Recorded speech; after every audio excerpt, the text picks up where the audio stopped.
Build a business, not a job, the social system that gives you control. Welcome to the Modern Insurance Agent Podcast. We're your host, David and Elle Denning. What happens when a millennial couple dives headfirst into the insurance world, scales $1 million remote business, and decides to share the journey with the world?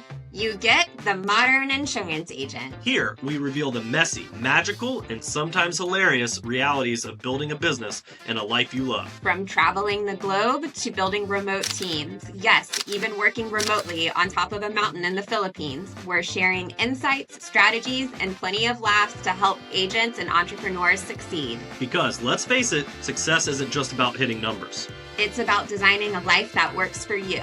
So let's dive in and build something extraordinary together. All right, we are excited to hop into today's podcast. I think this is going to be a great topic, don't you all? I'm excited for it. Well, I hope so, right? So I ran it by you first and got approval. So hopefully it's on the approved train here. But honestly, it's a topic that I see often, I bring up sometimes, but want to re-highlight on that freedom versus a job trap, right? Like, for those that are listening, like, why did you get into this industry in particular, right? Mm-hmm. Like, I think a lot of no one's like, hey, I want to be an astronaut, a pro athlete, or go sell some insurance when I grow up. Typically, there's a few rare cases, Joe Campert, and from there, maybe their parents were in insurance. But in general, like, we found our ways here probably for the opportunity, right? Maybe we had a reason from our own life that this seemed like a really great industry because the impact it made on our own families or something like that. But generally for the opportunity and what can I build? What kind of income can I make? And why having an impact? And generally it's to build a business, right?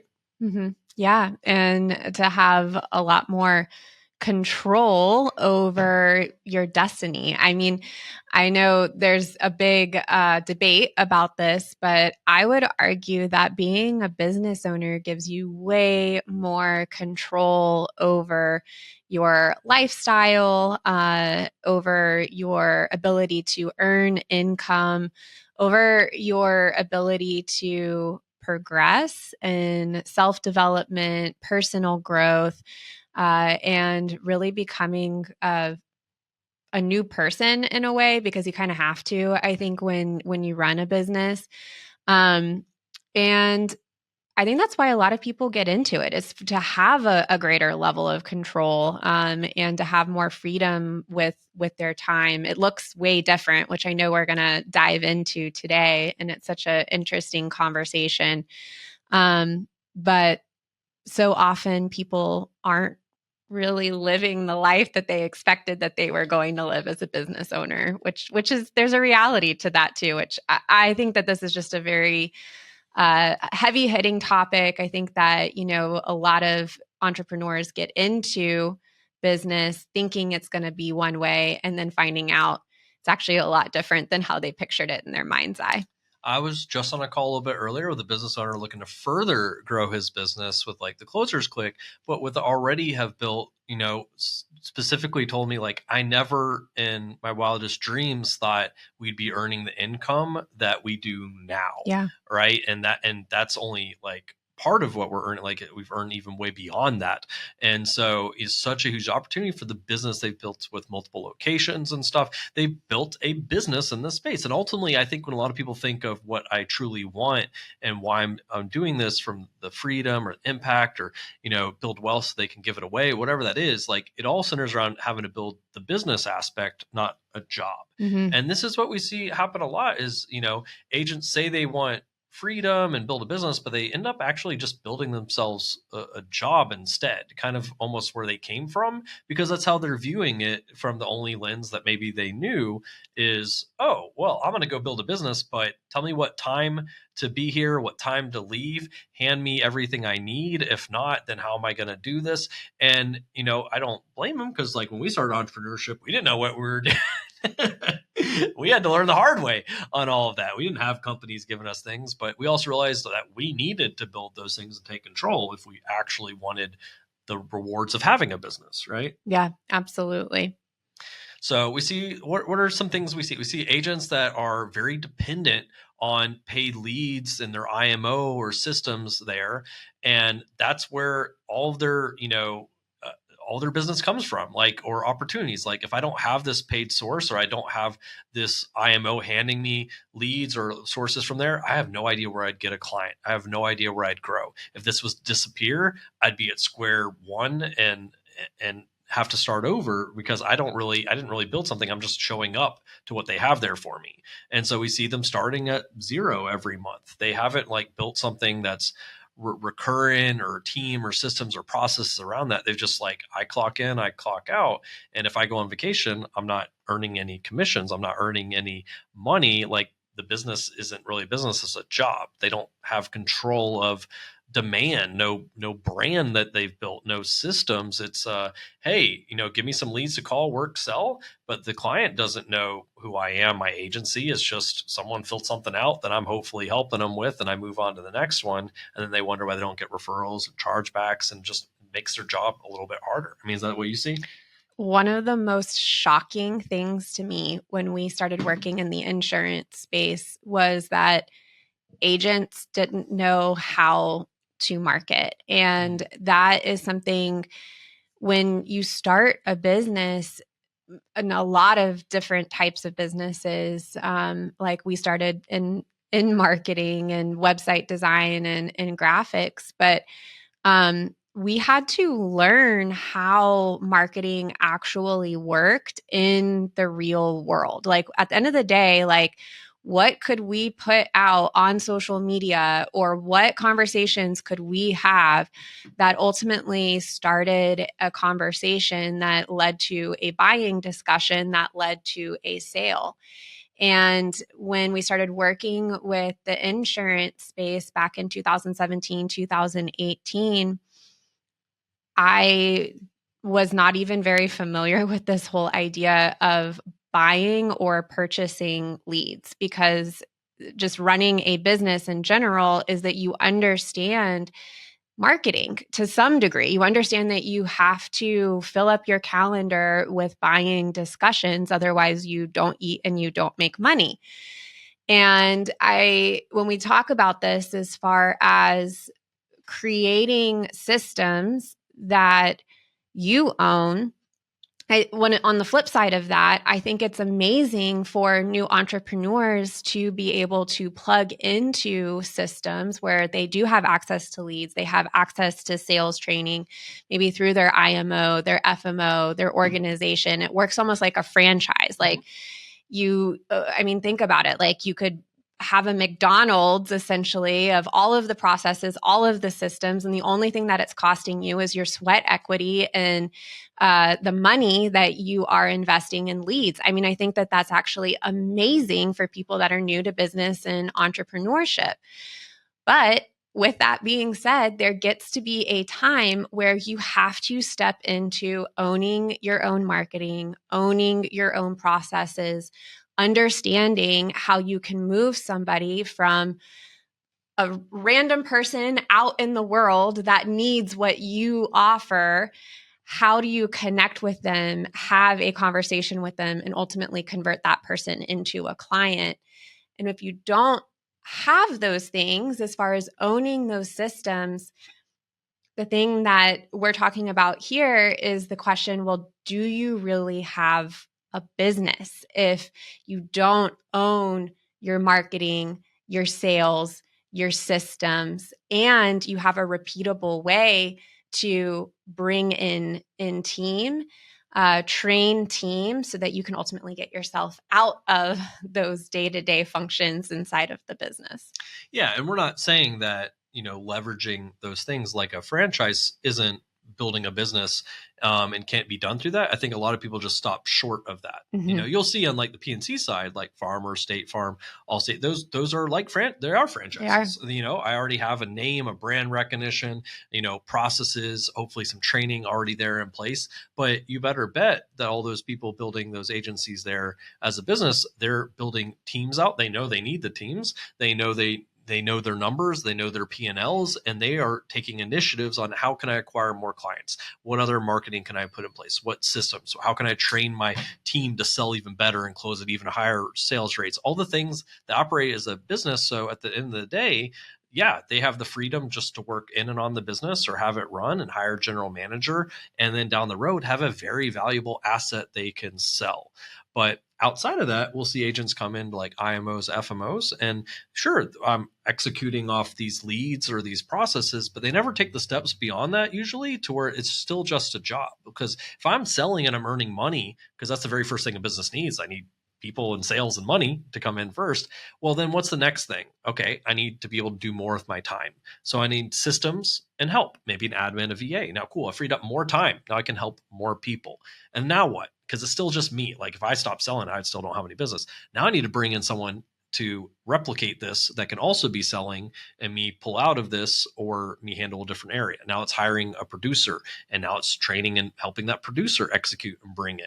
And then it's these systems and processes and growth through that to ultimately, yeah, I have a business that's running that I can take a step away from. I can go on vacation. I have something I can sell at the end of the day. And the valuations go high. The valuation of an individual producer may or may not be there, or may be worth the book and renewals like a Medicare or ACA. But if I've stacked a whole organization and systems and processes and things like that, now I have a 10x valuation or more off of that, what I've built. And I get the freedom ultimately, which is a lot of reasons people build this. They like what the money, but it's ultimately what they can do with the money and the freedom that they really want, which doesn't work if it's all dependent on me and I've just built myself a job. So in the day, a business owns its demand, its brand, its audience, its partners, its pipeline, where a job rents it essentially. And, and it kind of disappears once you stop. So let's talk about the job trap as far as like kind of systems and costs. So, what do we see? What does that look like? What are some of the symptoms where it looks like, oh man, I might be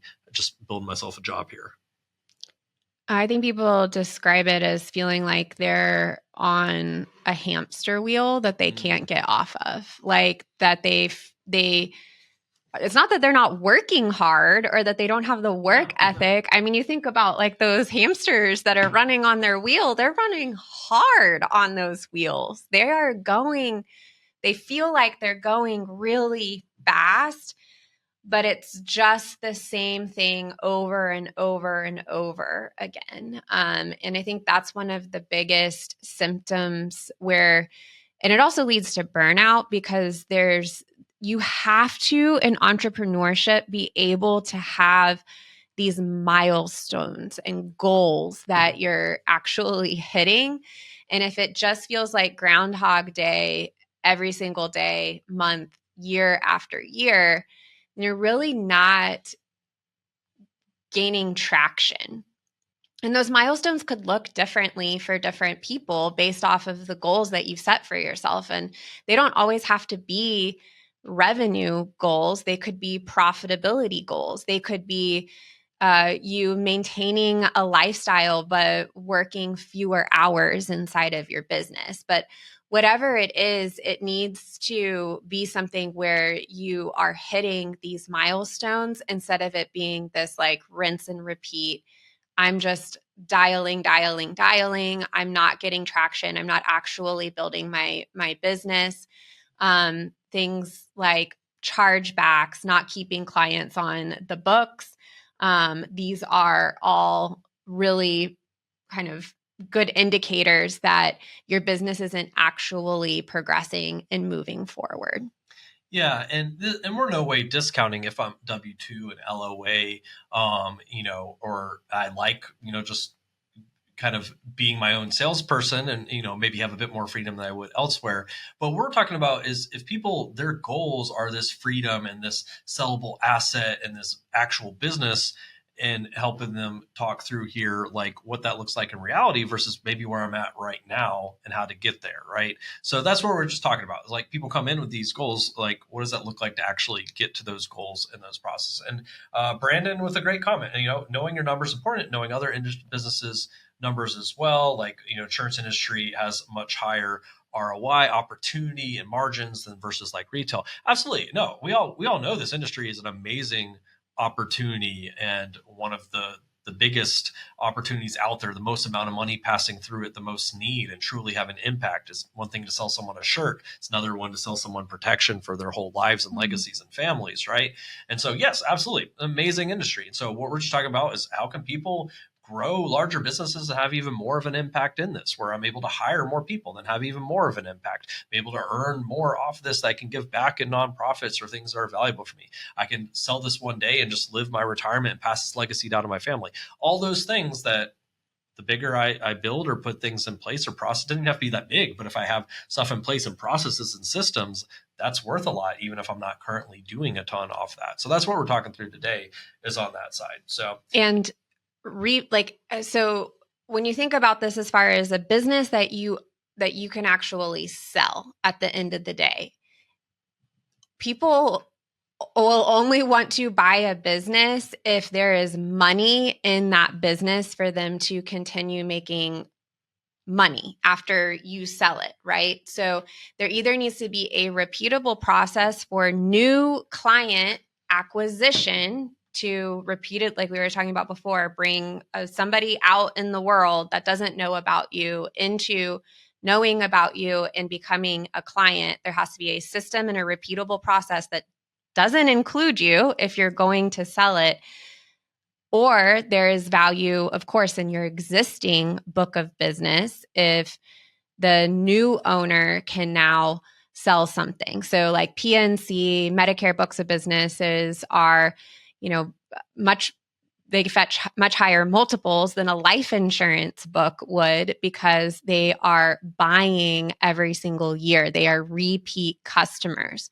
So when you start looking at it from this lens of when I'm really thinking about building a business, every business owner on some level should be to, especially if you're looking to sell the business eventually, to get yourself out of as many processes as possible, but at the same time, make sure that you're owning those processes, that you understand those processes and that you've got repeatable systems in place so that people can come in and run those processes for you.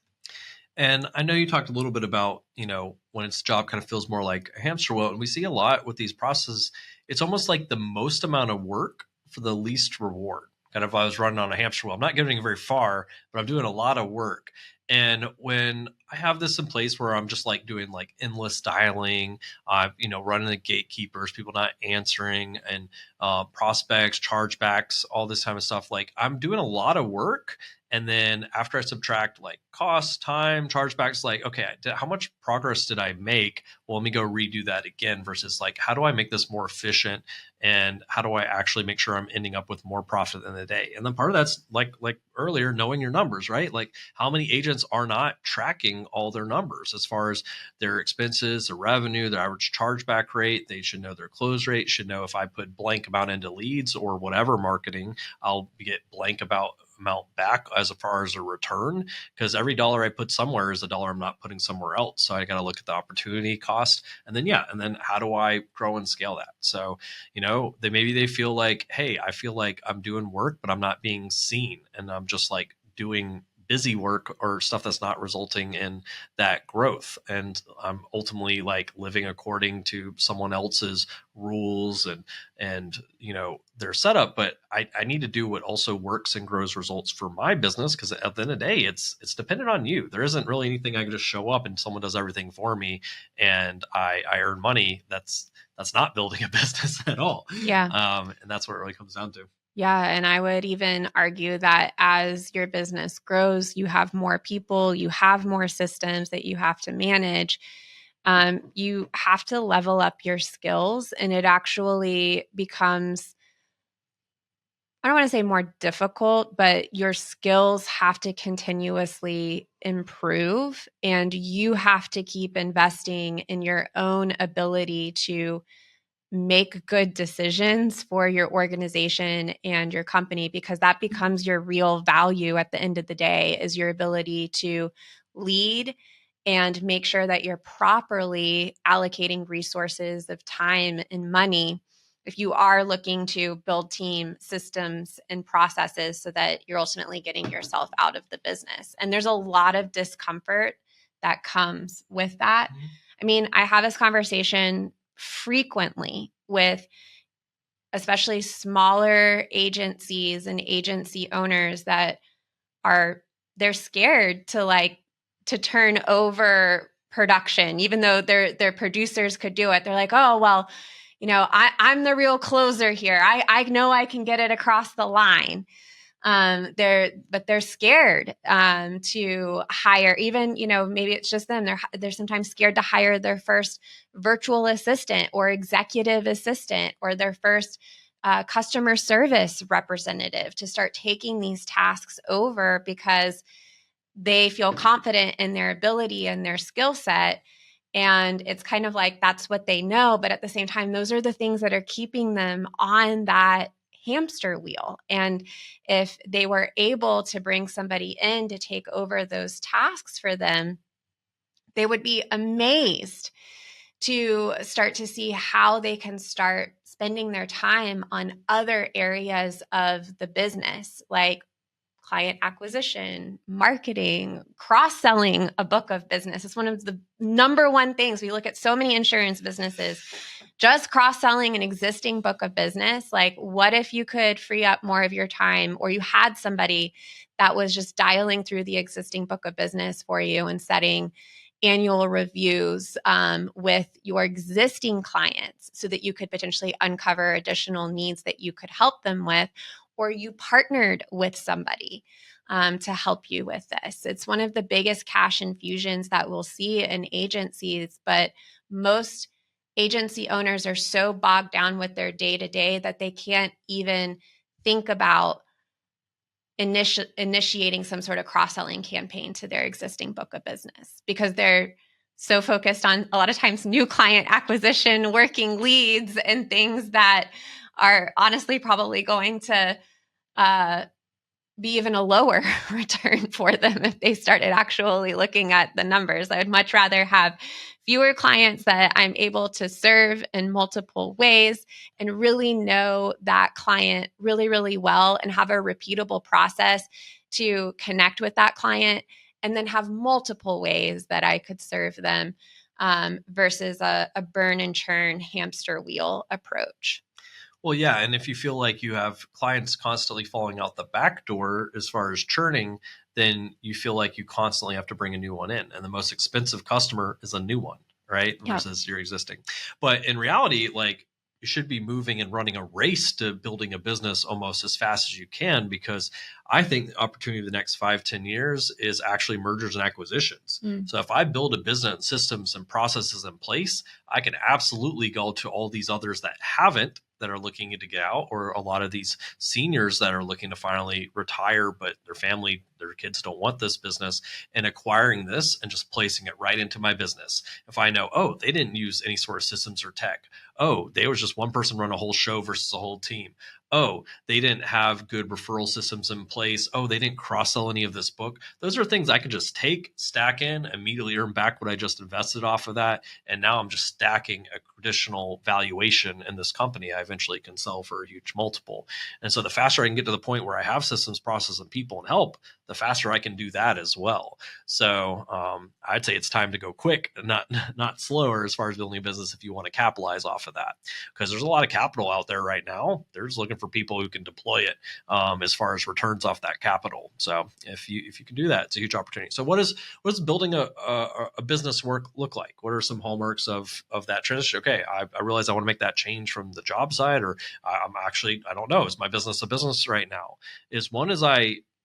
I have owned attention. Like, people follow me, my brand, my agency. What is that? I want to make sure that I'm getting business from people knowing who I am and my agency, versus having to go out and start from ground zero all day long. Because the more that know that, then the easier it is for more referrals, more connections, more brand awareness, where people just come because they know me, versus me have to go pay for leads or go find people, right? That's something that exponentially pays off a reward over time.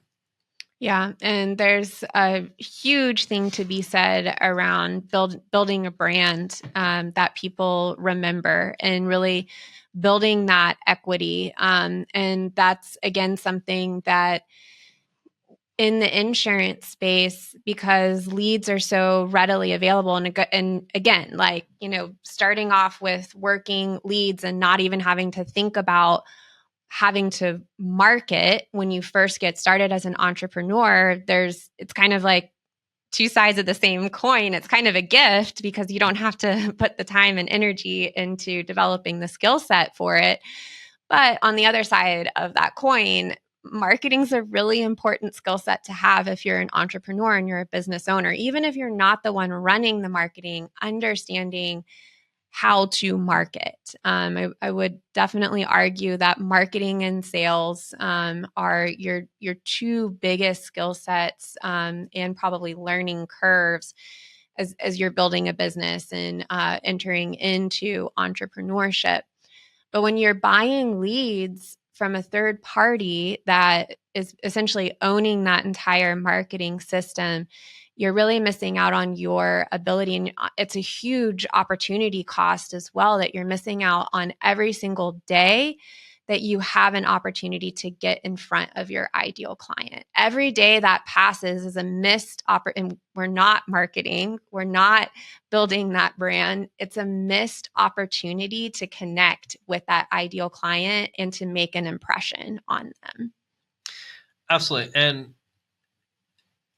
And with that, like, I want to own these processes and have them so I can continuously like expand and reap rewards off that. Because stuff, as an individual, I'm capped out.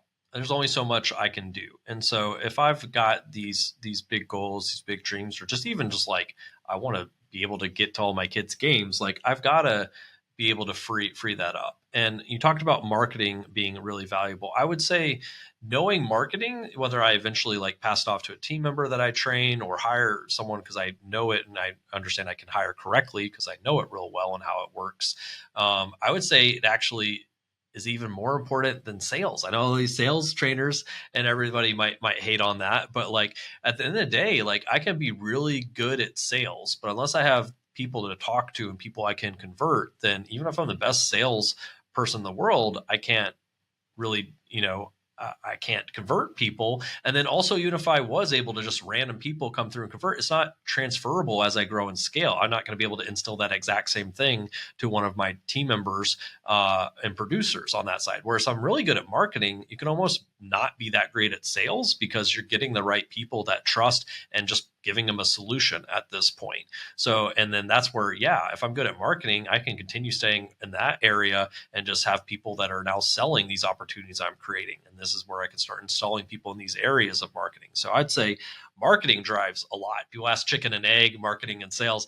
Maybe we're biased, but I think marketing drives a lot of it. I believe marketing and sales they're essentially the same skill set, in my opinion, but it's just the how behind it. It's actually kind of like the mechanism behind it that's different. But in marketing, you are selling every step that person is taking to lead to the sales conversation. And people that are good at sales are good at getting micro commit. It's the same thing. It's like it's a series of micro commitments that ultimately lead up to a larger commitment. And it's, in my opinion, good marketing should be more leveraged in the fact that you're getting in front of more people. You're speaking to a wider audience, and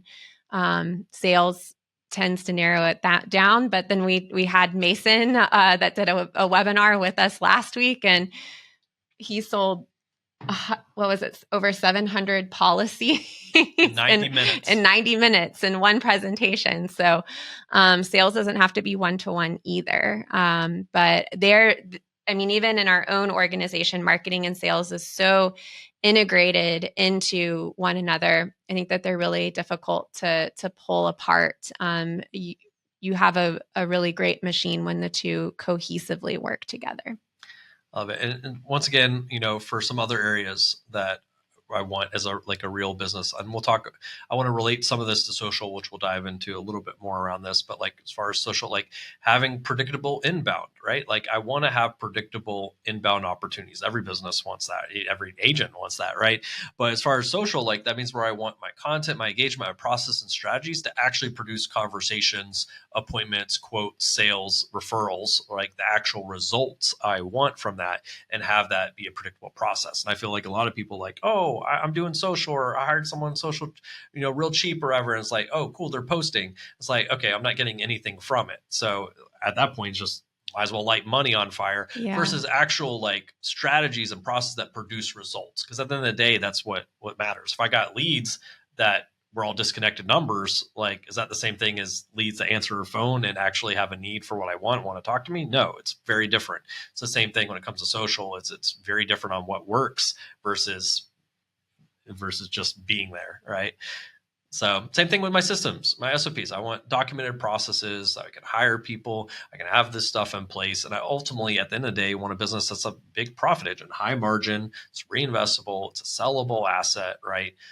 Whether I keep it just in my family and produce an income, or eventually sell it or pass it down to my kids. A lot of you guys have legacy, businesses you want as a goal that you can pass down to your family and hand this. Like, I mean, that's pretty cool to be like, hey, son, daughter, here's a, multi-million-dollar business for you just to take over, and, don't have to do all the legwork I did to build it from ground zero, right? Like, that's a pretty big gift to leave. Pretty cool legacy. So what does that look like as far as on the social side, from organic and owning your demand? Yeah. So, well, I mean, a big part of this kind of just goes back to what I already said as far as understanding marketing, at least on some degree. And when it comes to organic, we talk to a lot of people that really assume that organic is more of like a passive activity. It's what you do to create brand awareness, like what David was saying, like, oh, I hire somebody to post on social media for me. And the win in their mind is visibility in terms of like getting more views, gaining followers. But that's not how we approach organic. Visibility and, of course, growing your following, growing your audience, that's a big part of it, right? But true organic marketing and understanding what works and what your audience responds to, it feels like when you figure this out, it feels like a lever that you can pull inside of your business. You know exactly what to post. You know exactly what to say to generate conversations right now. And that is a very active form of marketing. So going back to the sales marketing conversation we're on with sales team, and if sales team says to me, hey, we need more opportunities, we need more calls on the calendar. Well, I know exactly what I need to do to make that happen. And it's not just going and buying more leads or spending more money in the form of ads. Actually, I would say that organic is faster for me to pull opportunities out of, because they have some level of awareness, because they've been exposed to me already somehow, or to David and I, or to our brand. And that's what it feels like to own your marketing. It feels like you have enough control that you know exactly what levers to pull inside of your business to increase conversations and to get calls booked on the calendar. And I would argue, if you don't feel that way, if you don't feel like, I don't know what levers to pull inside of my business to start having conversations with people, to get people to put their hand up and say, I'm interested in that, then it's probably time to start building that muscle in marketing, unless you're like brand new, just getting started. But even still, understanding what gets people to respond. We call in marketing, we call this direct response marketing. And this is, your lead vendors that are selling you leads. They understand direct response marketing. That's what they are. They are direct response marketers. And the thing is that you can't just have, you can, the insurance agents build businesses on just buying leads. But in my opinion, having the direct response with brand awareness. So that's also people hire social media managers to post on social media for them.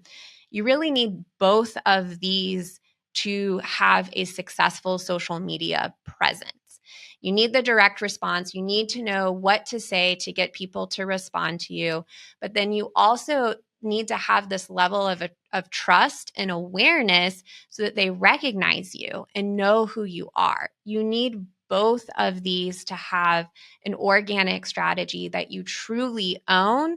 So, and that's how you get to the point where you can pull those levers, is because you have an audience that's been following you, that has that trust and has that rapport with you. So then you know exactly what to say to start generating those conversations.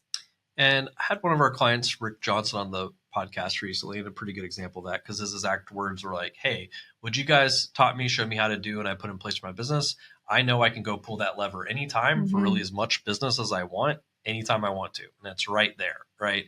And he sources all of his business off of now a Facebook group he runs of his commercial businesses that his niches that he loves working with, and it just comes all directly to him. He's got his exact fully owned process and client base that just comes to him from that he's built. And so that is a lever you can just pull, right? And it's nice to know, like, I can just have business coming through versus where am I going to find the next one. So that's what we're talking about. It's not just the passive, but the active side, like Elle was mentioning. It's not just like, okay, hopefully people come through and discover me, versus the active portions I'm taking around that, right? And so, why is organic really powerful? Like, a lot of this, like, yes, I want to find my audience, but if I go to where my audience already is at, where they're already spending time, or they're maybe already segmented there, like, I can go right to where my audience is and pull them out from there, right? Like, a lot of people spend, back in the day, pre-internet too, like, they spend all their time going to try and find these audiences. Like, do I go out in the community? I knock doors, I put on some events, hopefully they'll come to, right? But now I can go exactly where they're at every single day, and they're already segmented for me.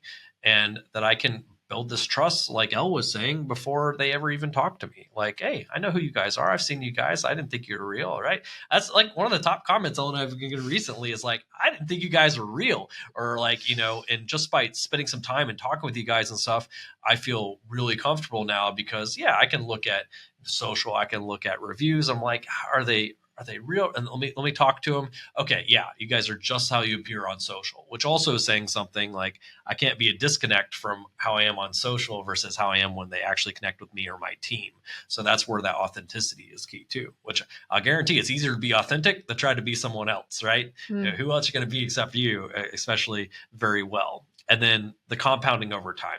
I think this is where people miss out some of the biggest opportunity when they don't have control over this, and they don't have this snowball effect, right? Like with leads and all this, I just got to go out and get more. I got to go get more, run more ads. I got to go constantly do this over and over, and I start over every single month there. Whereas off the organic, I've got more and more referral partners sending me more referral partners, more clients sending me more referrals, clients that stay clients, so I don't have to replace every single client from those relationships, and stuff that gets easier over time versus that same amount of work, if not harder. Right. So if you feel like, man, I'm doing so much, but it's never getting easier, it's never actually getting these jumps in growth over time, I feel like I'm maxing out where I'm at. That's where I need to look at. Do I have something I can compound and scale? Yeah. It's like, you talk about like the compounding, but it's also, like compounding interest, or if you just think about it, like a bank account, like leads is depleting that bank account every single month. And every single month you have to keep putting money back into the bank account, and then it just goes back down to zero. Versus building brand equity is like every single month there's money that's left over in that bank account, and there's compounding interest that's associated with that account, so that the money that's already there just continues to snowball and grow. So you can think about it that way. When we talk about like building brand equity, that's what it means. And it's not just equity, it's a compounding equity when you do it over time consistently. And then again, with the whole direct response marketing, you bring the two together, because people are always like, oh, social media takes so much time. Well, it doesn't have to take a lot of time, because you add direct response with brand awareness, these two things together, it really gives you the best of both worlds. And, if you think about it, like corporations spend billions of dollars building brand equity behind that. And it used to be, prior to internet and definitely prior to social media, you couldn't compete that same level. Like you're not going to be able to compete. You can maybe win your local town and area, build a brand there, but having people across the state, across the country know you, your brand, good luck competing against a State Farm, or farmers are ones that spend billions in order to be recognized off of that brand equity. That's what they do. They built where, think of a PNC carrier, State Farm, right? Because they spend it so that they're the ones who pop up in your mind and have that. But now everybody has the opportunity off social. I can go build this entire brand where all these people, all these audiences know me, come to me, whether they're across the country or local here. I now can tap into this and I can build this strong brand and company from ground zero. What used to take decades of building and scaling, people are accomplishing in a matter of a few years, if not less, from that as well. So you guys have a bigger opportunity than ever to be able to build a brand that's recognized, that has relationships, that have people sending you stuff without spending billions on it like these other companies. So, that's what I want to tap into off of that. So, and that's where coming back to social is like the passive versus like actively having processes, pipeline, and not just the passive side. Because what we see often is people associate social with, okay, that's me and I'm posting and people see some stuff and maybe talk to me, right? And this is going to take a long time. It's going to take months, years, that over time people see that and come to me. In reality, that's just the passive. That's the brand building. That's what Elle's talking about. Yeah. And I stack and scale that. I get more and more over time. But that alone is like, going to a party and sitting in a corner and hoping people come talk to you, right? And we don't want to be those people at the party, right? I don't know. They're not a lot of fun. Or it'd be kind of like going to a party and just holding up a sign instead of actively going up and like introducing yourself, like going to a party and just being like, "Hi, I'm Elle." And that's all my sign says, "Hi, I'm Elle," versus me walking up to David and being like, "Hi, I'm Elle," and introducing myself. I mean, to be fair, I feel like you get some interesting conversations just sitting at a party holding a sign, but maybe not. They might be like, that's weird. True. Stay away, I don't know. Right? I don't know if those are the types of people I want to be attracting. Maybe exactly, right? So, but reality, like I can take active methods. I think like lead side, that would be like, oh, I've got these leads on my desk. Well, let me sit here, and if they're really interested, they'll call me. Right? Versus me calling and reaching out to leads. I think that's another example of that. People would be like, you're crazy. Who would just wait for a lead to call them versus calling the leads that are sitting there waiting for that, right? It's the same thing with social, right? Like if I'm just doing the brand and the posting, I'm missing out on all these active opportunities to make opportunities happen now and quicker as a part of that. And that's, once again, the difference between hiring someone to do some post for you on social versus an entire system that's bringing stuff through, like we're talking about with what we do with like Closers Quick, for example. Like we're talking about stuff like two-step value posts and stuff that get immediate responses that can move into conversations, provide value. They want to talk with me, and I can hop on appointments and calls and get business out of that. I can control that. I can make that happen. We have clients do that in groups, get hundreds and hundreds of responses that they then turn into sales off of this.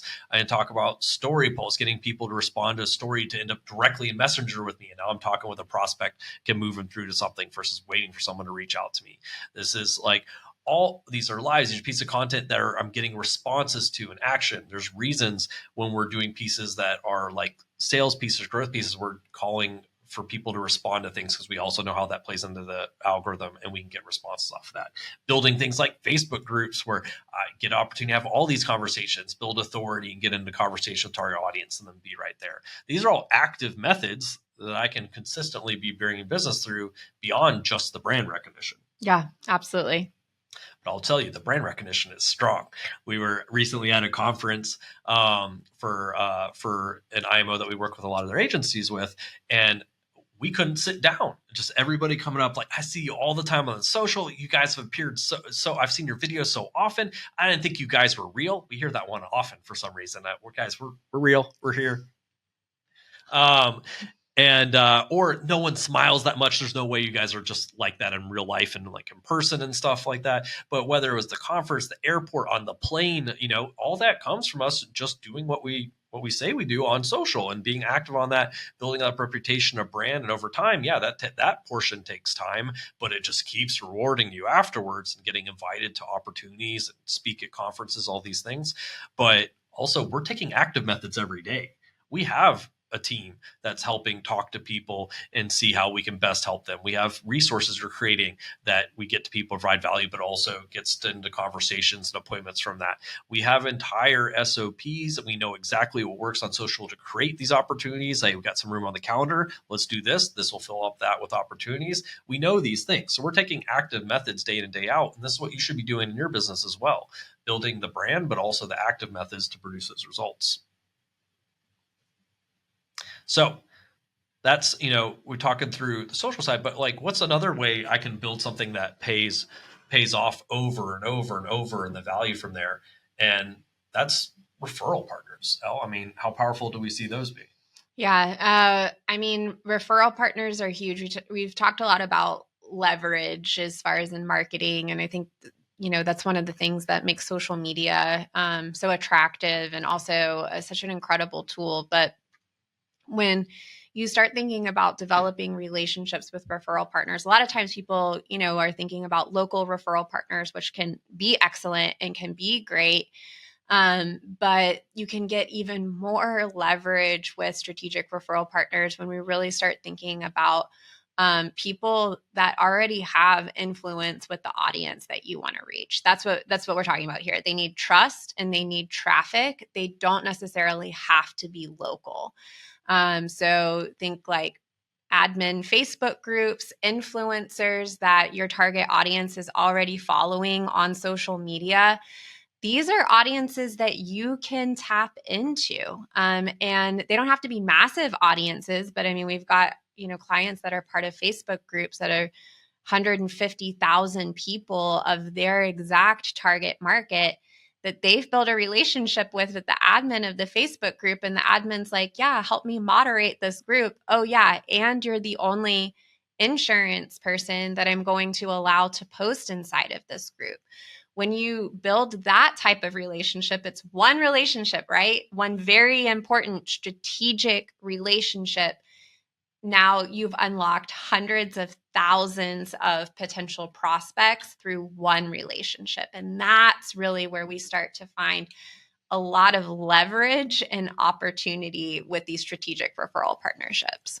Yeah, and just tapping into they already did the work. They built a business. They built clients, they built relationships, they built their own referral partners. And now by me connecting with them and having them as a referral partner, I've tapped into all that they built and their audience. They know their audience well. They know, oh, this portion of my audience would absolutely be a great connection for you. Let me get them all sent over to you. Let's do pieces of content together, all these things. And now I'm just stacking more and more of an audience and results from that. So if you're not building referral partners, and not the kind of, hand out a business card, throw in a shoebox type stuff. We're talking about real strategic referral partners that can send 15, 20 plus deals a month. Then you're missing out. And I can't tell you how many I work some leads and I keep doing that day in and day out, or I'm even doing some social, just trying to find people looking for insurance, but I'm not building referral partners that pay me off day in and day out every single month with just sending me basically lay down business. And so make sure you're putting that into place for that continuous growth. And those are really valuable things to have as part of your business, right? And we'll have to probably do a part 2 for this as far as talking about, hey, okay, I know I want to build a business. I understand the value of bringing in marketing and referrals or referral partners that keep me busy and stuff. So we'll have to do a part 2 talking about actually bringing on team, leveraging things like AI, your systems, that actually agency owner portion of everything, which would be a whole other conversation that we'll hop into. But as far as today, and really look at, what am I doing? Am I doing something that's building a business and the next steps I need to take here? Or am I really basically a kind of a glorified job that, I'm maybe doing it well, but I need to move into the next steps to free up that growth? Yeah. And take a look at your business and really start to see, like, do I own all of the processes that are happening inside of my business? So, I mean, if you're listening to this, you may or may not want to sell your business in the future. That's totally fine. But it's a good exercise to ask yourself, could I sell this business? And if the answer is no, what areas do you not fully know, understand, own inside of the business?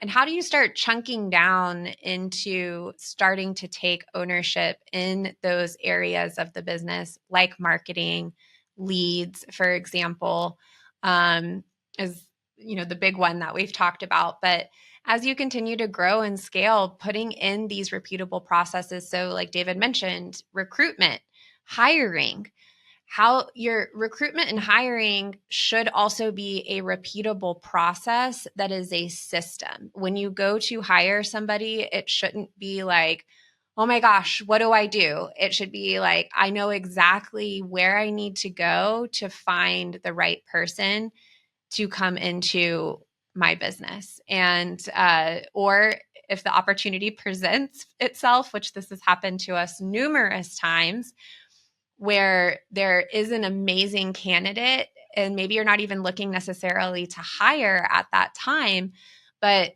in your organization, you're like, okay, we've got an amazing person, and we've got the system and the process in place to go ahead and onboard them and get them rocking and rolling in a role inside of our organization. So these are all areas of really, truly owning a business, owning the processes, and just thinking about, if you wanted to, how you could sell it in the future. And that's really how you know if you've got a sellable asset that people are going to pay you money for, is, could you step away from this and would it continue making money without you? I love it. And if you're sitting there being like, hey, that's where I'm at. Like, I want to put that in place. I want to put these processes. I want something that I can grow, scale, or also, people come to me versus me having to chase them down. And just, I'm having fun with growing my business too, and the way in which I'm doing it. Then, we'd love to talk. I mean, we don't sell post.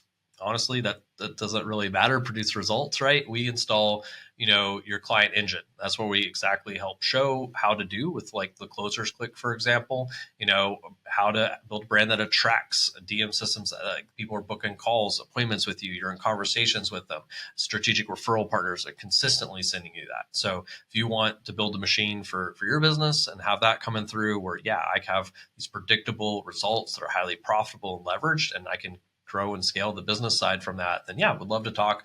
We'd love to talk about the closers click.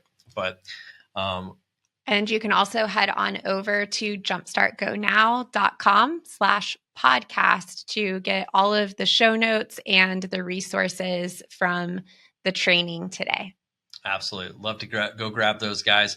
Thank you so much for listening to this episode of the Modern Insurance Agent Podcast. We'll see you on the next one, and we'll do a part 2 of this one. Thanks, everybody.